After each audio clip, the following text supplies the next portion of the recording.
Hey family, it's Tasha MAMABEAR prepping. You already know what time it is. Get your drink pulled up. I'm actually using Papa Bear's cup. I like to switch my coffee cups up. I don't know what it is. I can't drink the same coffee cup, even if it gets wash cleaned right the next day. I really don't know. Are you the same? I really like having a lot of different coffee cups and options when it comes to coffee cups. I don't know what it is. I'm obsessed.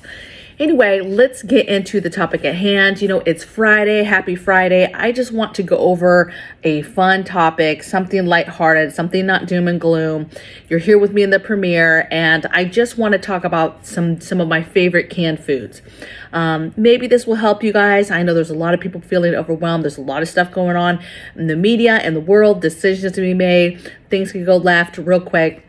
And so I just want to keep it light and bright today. So we're going to talk about some of my favorite canned foods. Feel free to chime in the comments because a lot of people are trying to do their inventories. They're trying to see where they stand with their food. They're trying to see how much food they have. They're trying to fill holes, trying to get ideas so that they have a variety of foods in their pantries.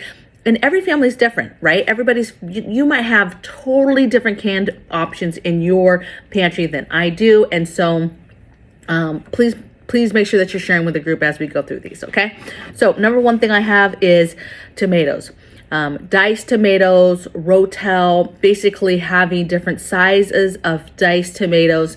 I absolutely love having, and I like having different varieties. So there's different flavors of those. You can have like diced tomatoes with some garlic in there. You can get diced tomatoes with some jalapenos in there or some peppers. So there's different things across the board, but I like having tomato type options. So tomato paste, diced tomatoes, and getting those in different size cans, preferably the cans that you know when you're making different meals that you're using. I like those because they're very, very, very, very easy and simple to add to a soup, to add to a stew, to a one pot meal, a dip. I mean, there's just several ways, poured over, chicken breast. There's a lot of ways to employ a can of diced tomatoes. And if you take it one step further and make sure you get kinds that's like rotel, what there's extra peppers in it and stuff, it just really, really brings flavor to a food. Taking beans, plain beans, and being able to add some diced tomatoes that have some peppers in there to those beans, right off the bat, you've already given it flavor. So again, we talk about options, food options, varieties, being able to switch things up, and having tomato products is awesome. Now with the acidic type items in cans, you've got to be careful because over time that eats away at your cans. So just keep that in mind with anything acidic in a can, okay? And then also I want to mention that cans that are easy pop, the world, they want to make everything easy for us, but that doesn't mean it's better for us. And so when you get cans that are easy pop, those cans are less secure in meaning of how long that food will last. If you get a regular old can that has to be opened with a can opener, food in those cans are going to last much, much longer, okay? But you take a bigger chance when you have the pop seals as far as the length of time, and then also just compromise, right? It's just think common sense. It's partially broken to be able to be easy to pop up, and so therefore it's has a bigger chance of being compromised as well. Okay. Next thing I have on here is tomato soup. Now you're probably like, okay, tomatoes. What's your obsession with tomatoes? You want to know something? I don't like tomatoes. Don't like tomatoes, but I grow a ton of tomatoes in the garden, and I eat everything that has tomatoes in it in regards to all the things and products that are made with tomatoes, tomato sauces, all this stuff, right? And so one of my number one things, ketchup and, pizza sauce and spaghetti sauce and paste and just all the things that you make from tomatoes, I absolutely love. And I actually can handle diced tomatoes in soups and stews because they cook down, they get softer, you don't even know they're in there, okay? But tomato soup is another option to have on your shelf. One, it's a great soup. It would be easy to make grid down. You have warm up a bowl of soup and then make you a grilled cheese sandwich, and boom, you have delicious, delicious meal that's quick and easy to make a grid down. But it is flavorful, and it's easy to add to some pasta, add some meat. I mean, you can make a goulash, but you can use it as an alternative for flavoring agent and food. So I absolutely stack a lot of tomato soup for those reasons. Next thing I stock a lot of is cream of type soups, cream of chicken, cream of mushroom with garlic, cream of chicken with garlic, cream of cheese, just all the different cream of type condensed soups. Again, amazing, because one, you can add water or broth and you can just make it into a soup, but you can add it to stuff for flavoring. Okay, so goulashes, bakes, again, a lot of one pot meals, stews, soups, adding it to beans, adding it to rice, adding it to potatoes. I mean, there's 1,001 ways to use condensed soups. And so I love the cream of family, and we always have a ton of that for both just eating soup, but mostly usually I'm the one that's using it, and I'm using it for cooking. Next thing I have, again, is broth. I've talked about this many videos, how I'm obsessed with broth, having broth. Again, it helps me offset my water that is needed for cooking, for my kitchen, for my grid down kitchen. And we talk about water use, all this stuff. And broth is how I cut down how much water I need for different things I cook, okay? Because some things, even something as simple as boiling, let's say pasta, that takes quite a bit of water, right? And so if you're able to even cut down part of that water with broth, that's helpful, okay? And so one of my favorite things, even in the can, I get broth in all different varieties. I get it in bouillon ways, right? Where you would then add that to water. I get it in the carton ways, but I also stack canned broth, and that's kind of my long-term broth storage, if you will, is canned broth. Next thing I have is chicken. So I have several, like, fruits, vegetables, meats, carbs. I have a lot of stuff across the board, but chicken is a go-to. A lot of preppers talk about chicken, but it is so versatile. There's a lot of things you can add to it, and I like canned chicken, from making a chicken salad to making, if you just had to eat it out of the can with some salt and pepper, if you wanted to add it to beans, add it to rice, there's a ton of ways to make it. And so I'm a big fan of the canned chicken, and the price of that has gone through the roof. So I'm thankful that I've stacked, that's kind of been a staple that I've always stockpiled in the past. And so I'm excited that we have quite a bit of that because it has gone up in price. Next thing I have is another meat, and that's Spam. Again, people either love it or hate it. We absolutely love it.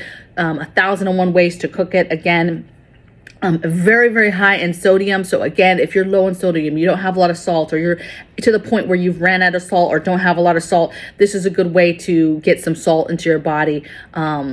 Spam, delicious. You won't need any flavoring agents with this. You just add it to whatever it is you're cooking with it, whether that's scrambled eggs, whether you're putting it into some fried potatoes, whether you're just frying it up to make some kind of sandwich. I mean, Spam is delicious. Adding it to some rice, adding it to, if there's pasta, there's 1,000 ways to make Spam and add it. So absolutely love it. Another thing is corn. So corn is a carb, it's not really a vegetable, but I like stockpiling corn because, one, we love it, but two, it's super filling, right? And so when you are maybe in a time where you're rationing, you're eating less, and you want to keep those bellies full, corn is one of my go-tos, okay? Next thing is the yams. Again, great food, great thing to get in a lot of these foods. Obviously they're better if you get them fresh, if you're able to grow them or get them fresh or make them fresh. That's the way to go. But getting it in a can option gives you the option to still have these foods if you get to a point where you don't have these things to grow, or you've grown them, you're in that season and you didn't have enough that's in your root cellar or whatever, let's say, and you need canned options to get you through the winter months or whatever the case may be. So yams has made it on my, and that's not just a Thanksgiving, food, if you didn't know. So yams. Next thing I have on here is chili. Obviously, for its obvious thing, it's a can chock full of lots of carbs, beans, and meat.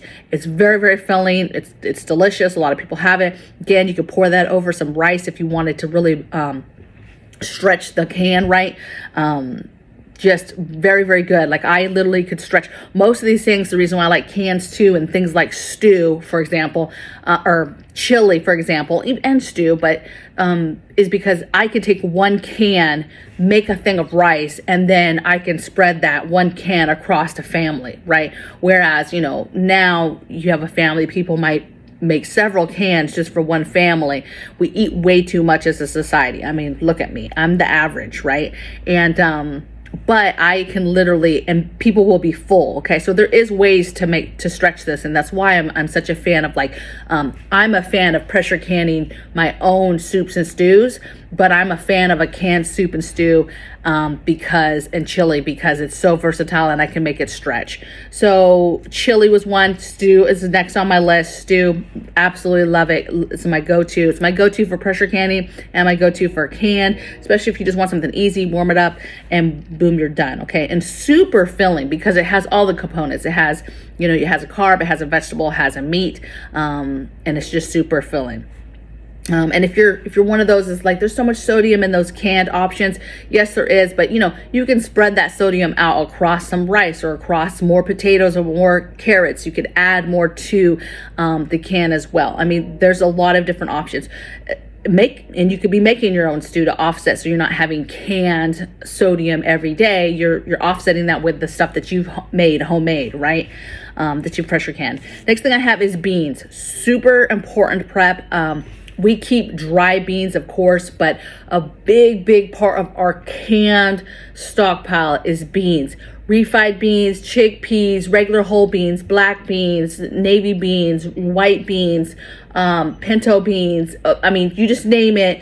We like beans here. We have a ton stockpiled, and beans, again, so filling. Doesn't take that much. You know, beans and rice, we could live off beans and rice. A lot of cultures live off of beans and rice, and those cultures are not going to starve because they don't go out and buy these 1,000 types of foods, right? They buy the basics, they buy some seasoning, they buy some rice and beans, and that's it. And then maybe they have like a side of a little meat that's the side, but I'm telling you, baby, what? You could live off of rice and beans. And a lot of people, it would behoove you that if you do not know how to make yourself your own pot of rice and beans, figure it out. You need to figure it out right now. And whether that's making the rice, pouring over a canned option of a bean over it, or if it's opening a can of beans and adding stuff to it, if it's making dry beans and starting from scratch with rice and dry beans. If you do not know how to make a pot of that rice and beans, you need to learn that, okay? Because that's like a basic staple that could literally save your family's life, and is so filling that it doesn't take a lot of it, right? You can make a pot, and that pot literally can last some families a very long time, okay? Next thing I have is potatoes. Big fan of potatoes. Talked about this the other day, just keeping potatoes in all different types of fashions. I don't know if I actually mentioned this the other day when I was talking about potatoes, but potatoes, you can actually buy sliced potatoes, diced potatoes, different potatoes in canned form. Again, not my favorite, and I just said this list is some of my favorites, but it's definitely a must-have in my prep. So I don't stockpile a lot of canned potatoes, but I do stockpile them, okay?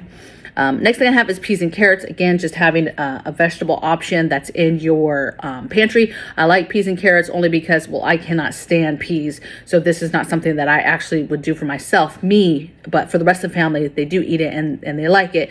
But it's so easy to do a shepherd's pie, you know, grid down, mashed potatoes, a can of peas and carrots, some kind of canned meat, put it together, eat it, right? And it's delicious, right? So you get your carrots, which is important to have carrots. Peas, of course, are good for you as well. I just cannot stand them. But it's very good vegetables that you can get in your canned option. Now, if you can grow stuff from scratch, that's the best. I love carrots. Carrots is one of those things that we grow a crap load of. And so carrots are good too, but you're going to want a canned option in case, you know, to take you through the winter or whatever. Now, those carrots, you know, that I grow, we can them, right? And so I have canned options of carrots as well.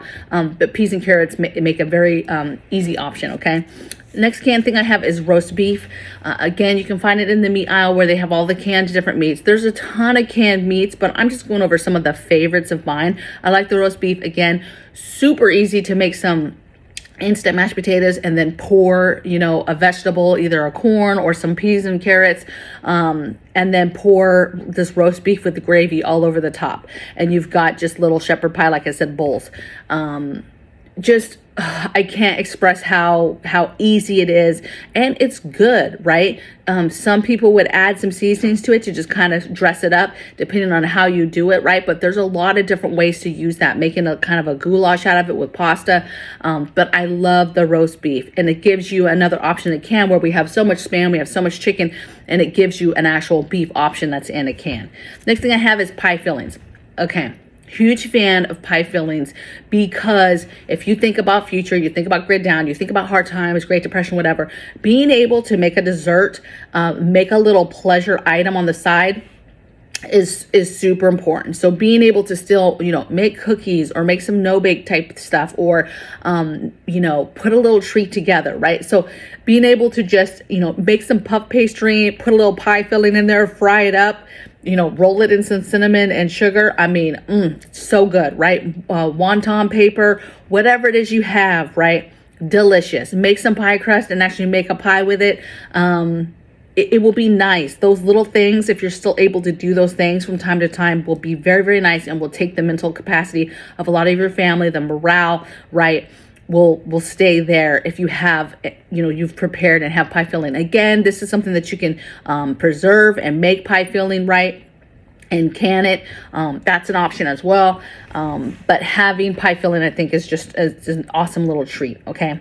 Next thing I have is beets. Super important. I mean, we specifically prep and grow beets because of hubby has high blood pressure, and beets is something that lowers blood pressure. And so when you think about foods and your health, and in the future, you want to think about foods that will help whatever ailments are in your family, and make sure that you're growing those things, you're preserving those things, and you're getting those things in a canned option if you can. So beets is one of those things. We have beets beet powder, we grow beets, we have beets preserved.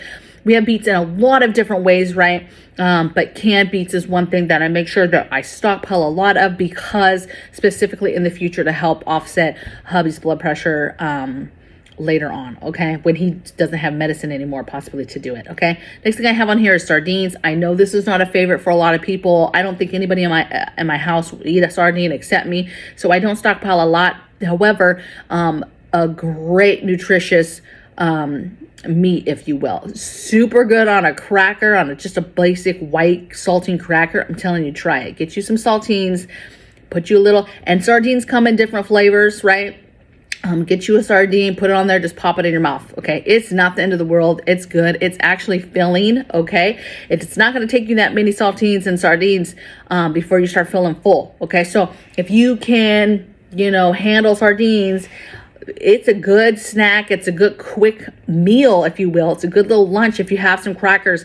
And I'm telling you, you get full really, really quick, okay? Again, nobody in my family is going to eat some sardines. They might, though, if they're starving. Baby, like, Mom, let me get one of those. You never know, right?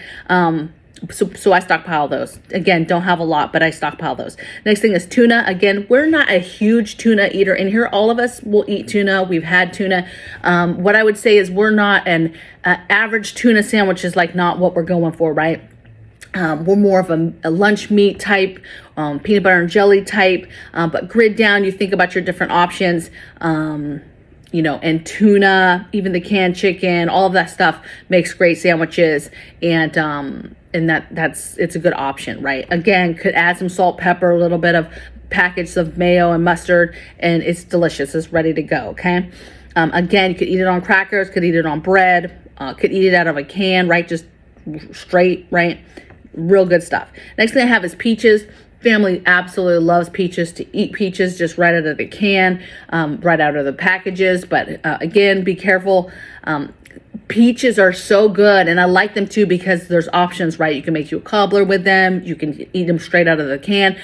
There is a little bit of syrup, maybe with cooking though. That syrup could be used for you know, fancying up some dishes. Absolutely a fan of peaches. Love them. We stockpile the crap out of them.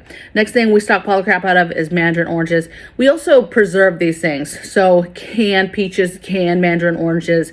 You know, you can dehydrate some of this stuff, not peaches so much, but when we get our freeze dryer, one of the things we want to freeze dry is peaches, right?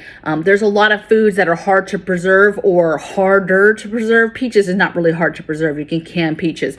But stuff like avocados, for example, we can't wait to get the freeze dryer so that we can, freeze dry some of these harder type foods. Broccolis, our cauliflowers, all that stuff that's a little bit harder to preserve it when you talk about pressure canning and canning foods.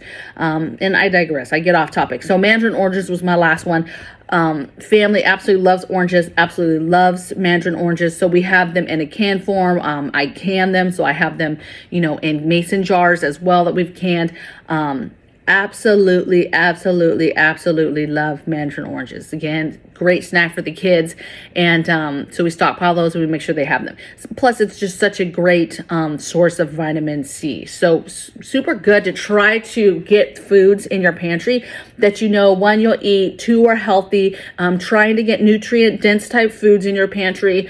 Again, thinking of the stuff that you like and that are in your pantry. How do you grow them outside during the growing seasons as you can? And trying to get like snacks and things that kids will eat and versatile things that can be used for several things, right?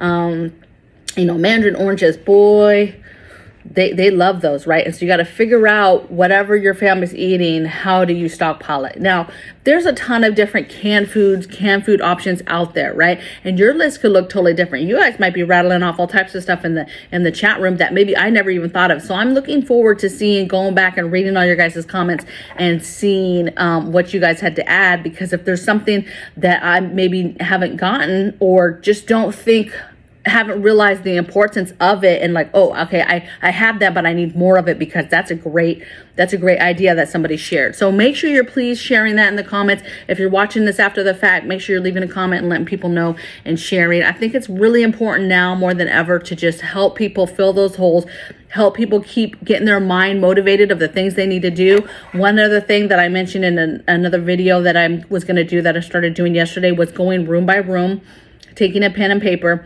What do I keep in that room, right, as far as preps and items and that are being stored in that specific area, and then writing down exactly in that space how much of that thing I have and how much I need to get, let's say, to the year mark or the 2-year mark, depending on what it is, right? And so I started doing that. And then, so my goal is to fill holes. And then, then from that point, I might go and visit some other channels and see what other people are doing, and seeing if there's something that I totally do not even prep, right, or use, that I see other people using, that then gets my mind thinking about some other things that I might need, right? And so that's what I'm doing, is a room by room. Places like the kitchen or the bathroom, it's a drawer by drawer. It's a closet by closet. It's freezer is one project, freezer is one project, right?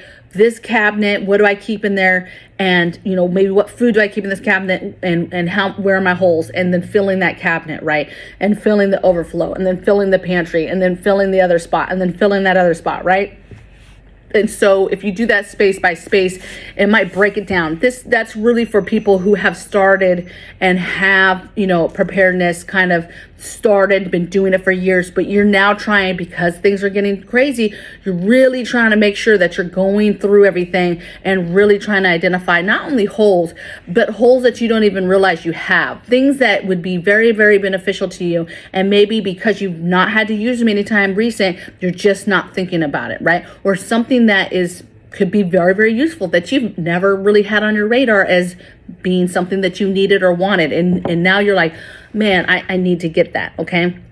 So let's help each other. Be kind, be well, do everything in love, and I'll see you guys tomorrow on the next video. Take care. Bye.